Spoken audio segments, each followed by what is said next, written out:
Faktornya itu adalah dia tidak mau lakukan itu karena seumur hidupnya memang nggak sholat, Pak. Bukan tidak tahu sholat, karena dia di komplek orang sholat ada masjid di situ, dia muslim, dia nggak sholat, masa kemudian nggak tegak hujah pada dia, kan nggak masuk akal, Pak. Adzan tiap hari terdengar, ya kan? Karena saya tahu tempat dia di mana tinggal, ya kan? Karena hari-harinya memang beliau itu keliling bisnis kan, karena udah punya duit banyak.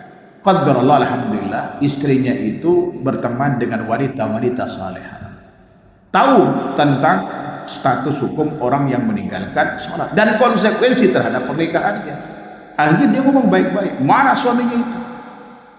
So alim ente, dari dulu kan sama-sama nggak sholat, saya tahu ABC lu kan gitu, kata istrinya. Kata suaminya itu, dia kan? Ya memang saya menyadari betul gitu, karena ketidaktahuan kita sekarang sudah tahu kalau sholat itu wajib. Ya sudah, ente aja sendiri dikirain nggak ada konsekuensinya. Ini konsekuensinya berat, kita bisa bukan suami istri, Mas. Walau Anda tidak mencerai saya, walaupun saya tidak mencerai Anda, itu bisa pasrah. Karena nggak ngerti apa itu pasrah, apa itu kudu, apa itu ini gitu kan, nggak ngerti. Lalu kemudian karena tetap nggak sholat, akhirnya kemudian saya suruh pisah ranjang. Dan itu juga yang diperintahkan oleh syekh itu, katakan pada suaminya, kalau kamu tidak sholat, saya akan gugat cerai. Selesai masalah, kata dia. Ngancam lagi, emang ente mau makan apa? Karena dia punya duit banyak kan.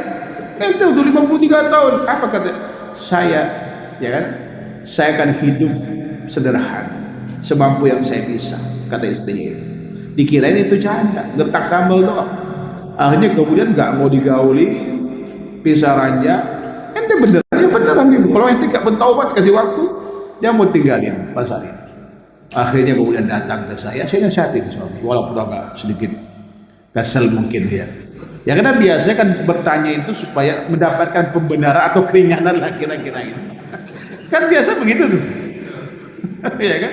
Saya bilang nggak bisa, Pak. Ini hukum. Ya kalau saya punya hukum kan kesian, ente udah tua, ini udah tua, kan gitu. Kalau cerai gimana? Tapi hukum nggak bisa begitu. Lebih baik kemudian cerai sama Anda, dia kemudian selamat. Soal kemudian urusan nanti makan tidak, urusan Allah Subhanahu wa Ta'ala. Yang penting dia selamat, saya bilang gitu.